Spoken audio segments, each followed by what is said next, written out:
the capital city, as well as something of the origins of the festival. Stay with us.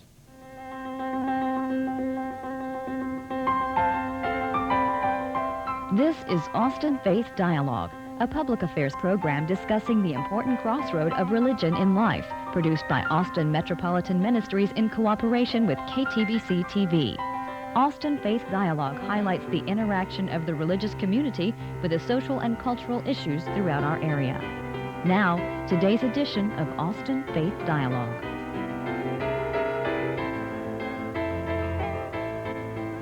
Welcome to Austin Faith Dialogue. I'm Richard Thompson, your host from Austin Metropolitan Ministries.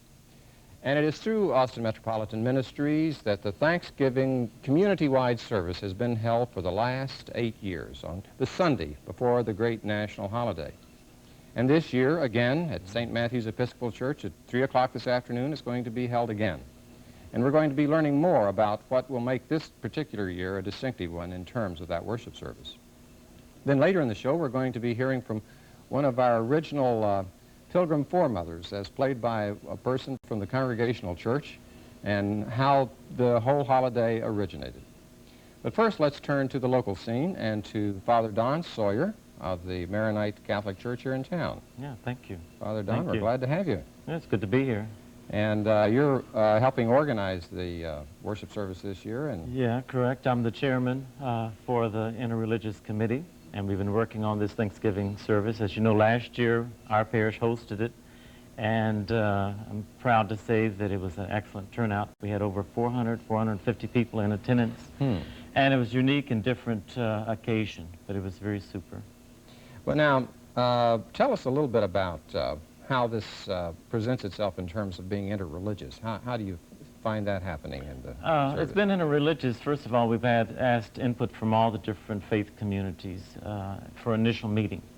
And with that initial meeting, this was over 2 years ago, we planned Thanksgiving service at our parish where we had all the different faiths, and we just outlined the entire worship service. And our desire was to incorporate something from each faith. And in the past, I understand that it was more of a watered down, everyone was very sensitive, didn't want to offend other groups. So it became sort of a common denominator type service. And this was unique because we had more people involved. There was different new faith communities in town where we pulled in the Hindus with their new temple in town, the Islam, the Muslims here. So it was very unique, and the service, each group participated but kept the integrity of their faith, with Christians in mind saying saying Jesus, in order we're not worrying about offending our Jewish brethren. The Muslims didn't mind mentioning Muhammad and so forth. And so it was a taste, it was a smorgasbord. It was like a buffet, like a Thanksgiving buffet. So, and the idea is this is a national holiday. Right. It represents the pluralistic society that we're a part of today. And I heard from so many people saying the feedback was that it was unique because they saw all the different faiths, the different people worshiping together, that we lay aside our differences, and you saw each group, and the uniqueness, and you're able to see from the Sikhs walking in with their white turbans and swords, to the Maronites singing in Syriac and Arabic, to the Muslims call to prayer, to the Jewish shofar being blown, bells being rung. It was unique. You didn't know what's going to happen next. I see. And this was all last year? All last year. Now let's talk about this year. How is it going to be different in 1995? It's not going to be so much different because we're springboarding on the same thing. All right. We're keeping the same logo. In fact, it shows, a family presenting their offerings to God. And that family could be from Hindu to Christian to whatever. And at the same time, we're following our outline of the worship service, and we're keeping to the distinctness of the different faith communities. Then we broaden it also to include not only a worship service, but let's say a festival afterwards, where there will be samplings of different foods from the different faith communities, and dances. Oh, I see. So it moves from a worship setting per se to more of a party. It sounds like a party. Yeah, play. We worship, we pray, and then we play. Okay, good. Well, let's just get a fix a little bit on where this is going to be again. St. Matthew's Episcopal Church. Right on Mesa Drive. On Mesa and Northwest Hills. Right. And No. 3 o'clock. 3 o'clock, November the 19th. Okay. And tell us who the speakers are going to be. At this point, we may have a change of speakers from a Hindu speaker to the Guru himself. From the Hindu temple, they're proposing that the Guru will be in town, and we'll be having him, and it'll be very super to have him. I see. And then Sterling Price, a very active minister, I understand, in Northeast Austin, working with the youths. And it's a counterbalance. One more of the Hindu speaker will be speaking about spirituality and God lifting us up, changing us. And then the second speaker, how to apply the spirituality. I see. Is this Sterling Lands? Sterling Lands, Okay, all right. And yeah, Sterling Lands. he's been well known in the community for his work with youth. Right. Okay. Tell us a little bit about in between the prayers, the various faith traditions that are going to be represented in that way, the speakers.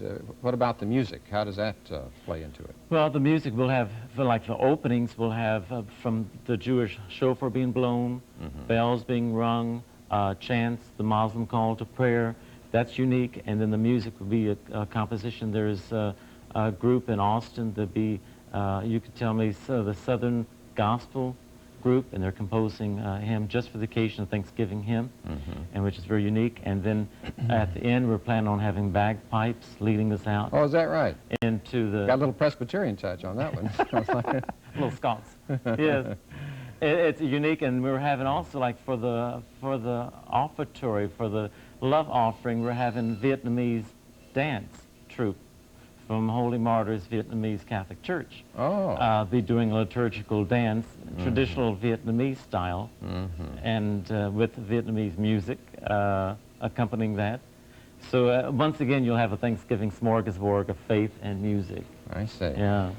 Well, I think that it could be a long service, it sounds like. No, we're purposely keeping it short. We're trying to limit our speakers, which, you know, as clergymen is hard to limit. Yeah, right. But no, we're trying to keep it within an hour and a half. Okay.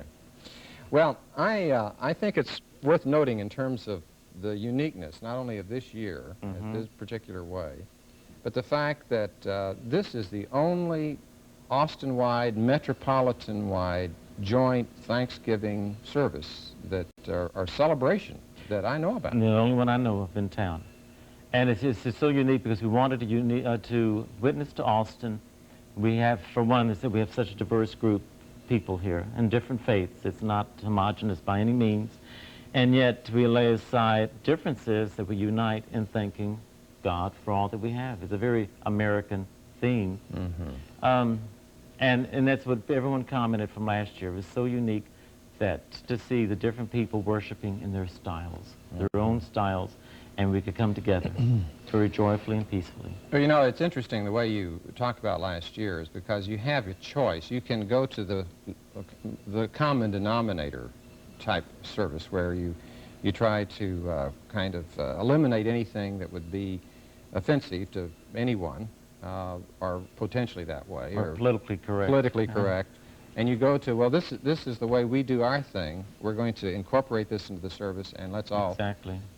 Recognize, respect those differences, and yet be able to cooperate on it, which is, in a way, it seems to me, is a bit of a parable of what it means to function in a pluralistic society otherwise. Like America.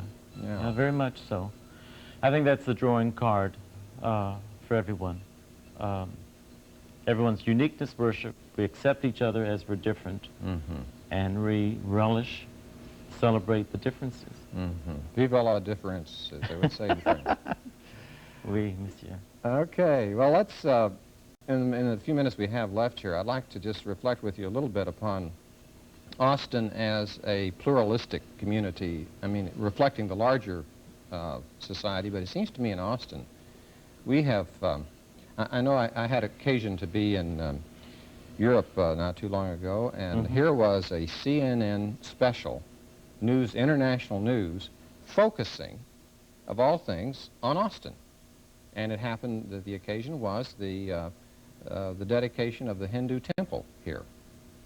And, you know, the fact that we have found ourselves being the place where there is a diversity that was certainly not here, 20, 30 years ago, and No, not 10 years ago either. it's something to focus upon, and I think to understand how that is to our benefit. I'd like to maybe give it a plug. Our interreligious committee, we'd like to see a program develop here in Austin where we have to work up first with teachers and then with high school students.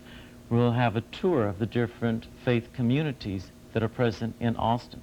It may be somewhat of a response from the needs of teenagers, violence on the streets, but to expose the children and have tours, a faith tour, stopping off the different communities, from a synagogue to a mosque to a Catholic church to the Hindu temple.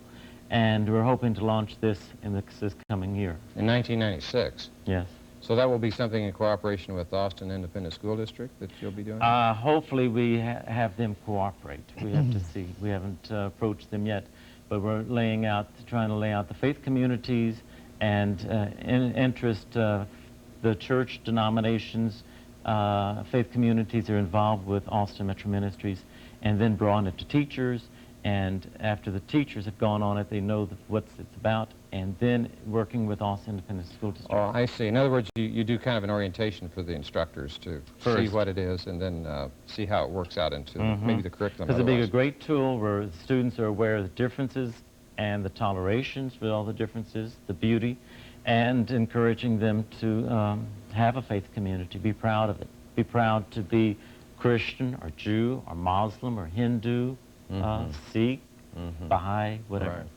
So you're going to make this this tour with these folks, and then that might be part of it seems to me this is the distinction that has been made between teaching about religion in a public institution as distinct from the teaching of religion. It would be an appreciation and understanding of the cultural input that these exactly, and we'd have a list of questions where a host would greet the students and say, this is who we are, this is our short history, this is what we believe, this is how many we are, this is where we're at, what makes us unique.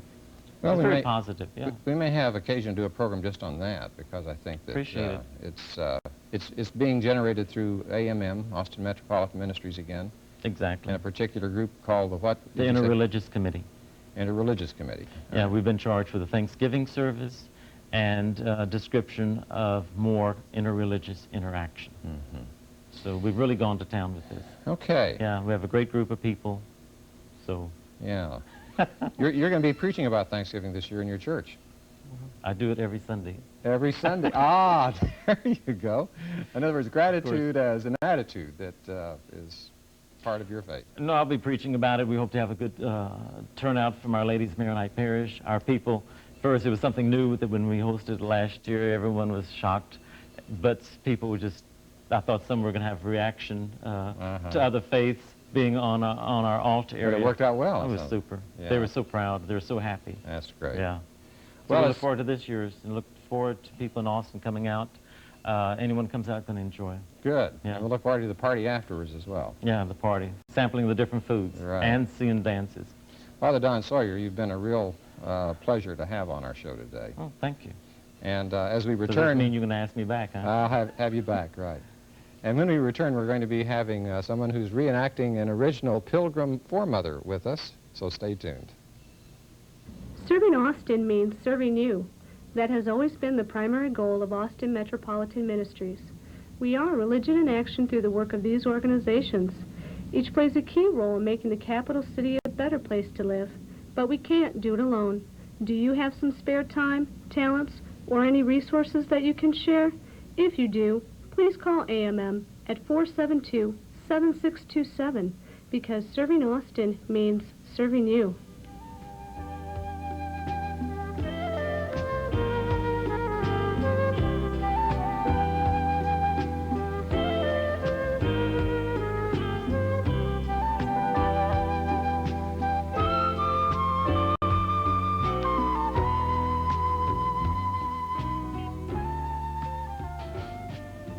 Welcome back to Austin Faith Dialogue, where today we're giving particular attention to the Thanksgiving Festival and how it's being celebrated here in Austin.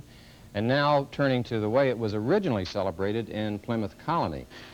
We are pleased to have a member of the Congregational Church here in town, Susan Ashton, who has dressed the part. And could I just say, welcome, Dame Ashton, to our gathering. Good morning, Reverend. It's my pleasure to be here. And the Congregational Church here in town, as connected to those original pilgrims, I think it's appropriate that you should be the one to represent this and tell us how did the pilgrims happen to be coming to this country in the first place?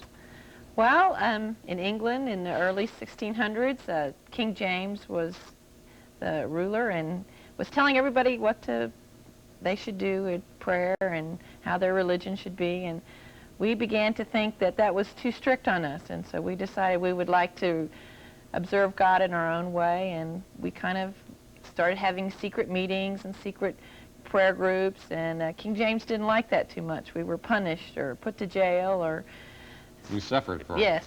Okay. And so we then left England and went to Holland, hopefully looking for a better place to live and more acceptance of our practice of being able to worship God in our own ways. And Holland had a reputation for being very tolerant and very open-minded, yes.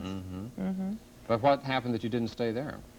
Well, we unfortunately, when we first came to Holland, we had to take on the poorer-paying jobs. We weren't as accepted right away, and we still felt like we weren't learning worshiping God as we'd like, and we began to see our children start speaking Dutch and following the Dutch customs, and we really didn't feel like we were keeping our English heritage, and so we wanted to branch away from Holland. And so when we heard of people going to the New World and to the New England, we thought that would be great for us, and so we inquired, and John Carver, one of our leaders, helped us and got some other strong Englishmen to back us and finance us, and we left in the early 1620s. From Plymouth? From Holland, and then the boat that we chartered was called the Speedwell, and unfortunately it didn't fare too well. It was kind of a leaky boat, and so we only could make it across back to England, and we left out of Plymouth on another boat called the Mayflower. And it was a much smaller boat, and so we weren't able to take as many as had originally planned to go with us. What was that crossing like? Very exciting, but very treacherous. We had our hopes set, very high expectations, but ended up getting into some very difficult waters. Most of the time we were crossing, we couldn't cook, so we ate very dry biscuits or the salt pork that we had, or the water that we had, we drank for a while, and then it began to get slimy as we crossed. It took 65 days to get across. And so, but we had an exciting thing happen while we were crossing. We had a birth, one birth, a little boy named Oceana, so we were celebrant about that. And how did you entertain the children? I mean, you were below deck, I guess. I'd read at one point a good bit of the time. Yes, most of the time we had to spend below decks. It was dark. We didn't get to have too many candles going because of fear of fire. And so we did a lot of riddles. For example, here's a riddle for you. What's higher than a house but smaller than a mouse? Higher than a house, smaller than a mouse. I give up. It would be a star. Ah. And we would do riddles like that and nursery rhymes, and we'd always sing our psalms and keep the children entertained that way. Wow. Well, that would have been quite a challenge, and you did make it, however, to the New World, and I understand you actually named the place that you landed after the place that you left. Yes, it wasn't the first place we landed. When we first sighted land, it was along the Cape, what we have Cape Cod now in Massachusetts, but we didn't like the land the way it looked, so we sent our men out, and they found what is now Plymouth, and that was about a month later after we first sighted land in the New World. And when you first lay foot on the shore, is that what you call Plymouth Rock? Yes, that's the spot where we touched down, and supposedly that's where we like to say is where our first landed, yes. Okay. And what was it like when you arrived there? What did you find? It was very scary, but very exciting for us. We were a little apprehensive about the savages that we had heard about, the Indians, and we didn't know how we would fare with them. Well, how did you fare with them?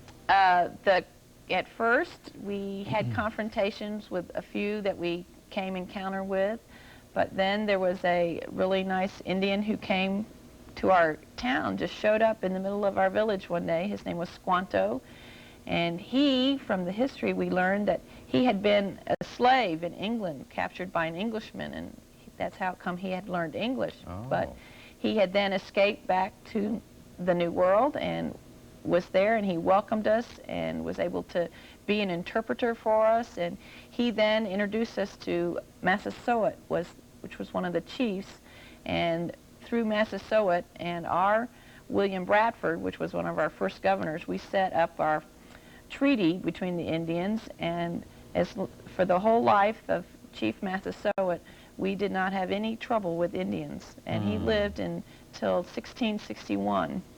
And so we were very pleased to have Squanto come and introduce us to Massasoit. Well, I think that the Native Americans would have been really important for your survival, especially that first winter.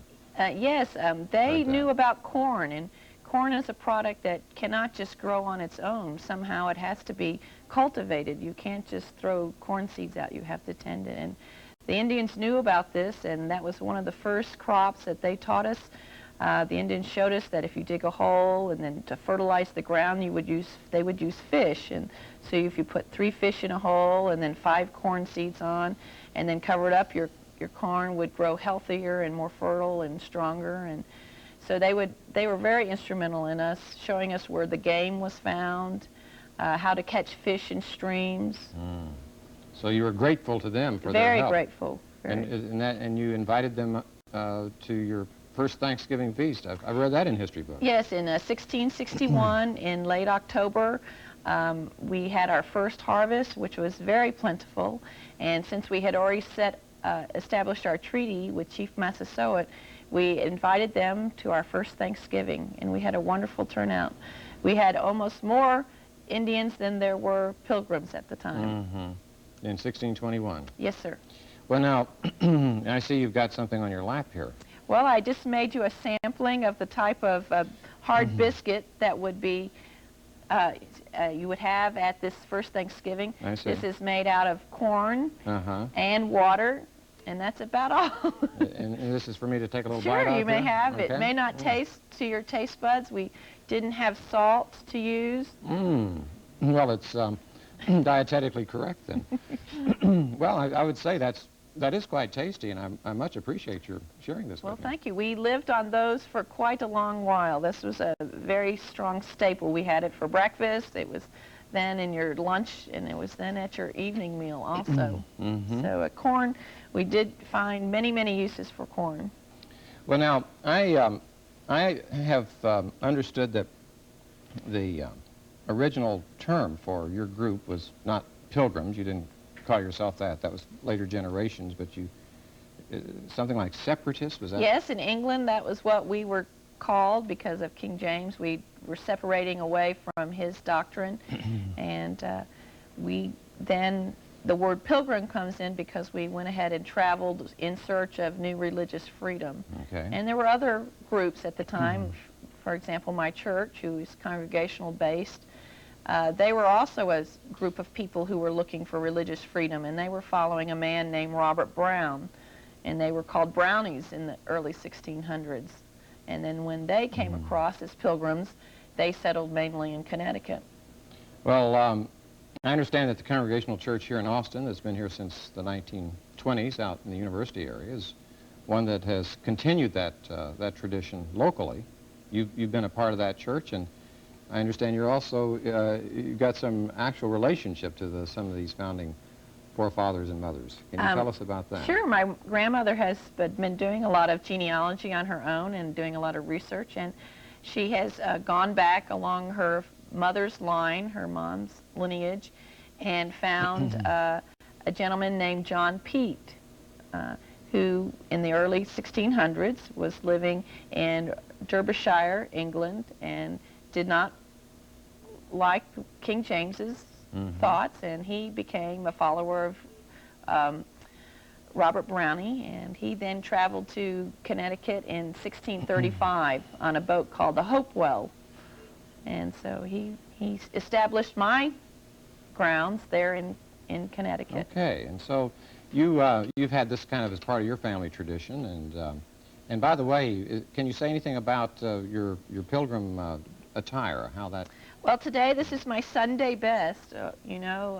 We weren't allowed to bring very many things with us when we came over, and we basically had two outfits: your daily Monday through Saturday afternoon that you would wear, and then one outfit you would have for Sunday, and it's a little more festive, and we try to look a little bit nicer. Yes, well, you certainly added to the festivity of our program today and of our Thanksgiving otherwise this year. And I can't help but think about how those persons who were on the ship with you, the sailors who didn't treat the separatists, the pilgrims, very well, crossing, but before they could go back, they had to anchor for the winter, and it was the pilgrims who came back out, and you ministered to them, and they said, Right. we treated you like dogs, and here you are Yes. treating us as true Christians. And we that's about the last story that we can share today, but I want to thank you for sharing these other stories and this other Well, information. thank you for having me here. Dame Susan Ashton. Thank you very much. And thank you, folks, for being with us. Remember the Thanksgiving service this afternoon at St. Matthew's Episcopal Church. And may you have a blessed holiday this Thanksgiving and beyond. I'm Richard Thompson, extending to you peace and a good day.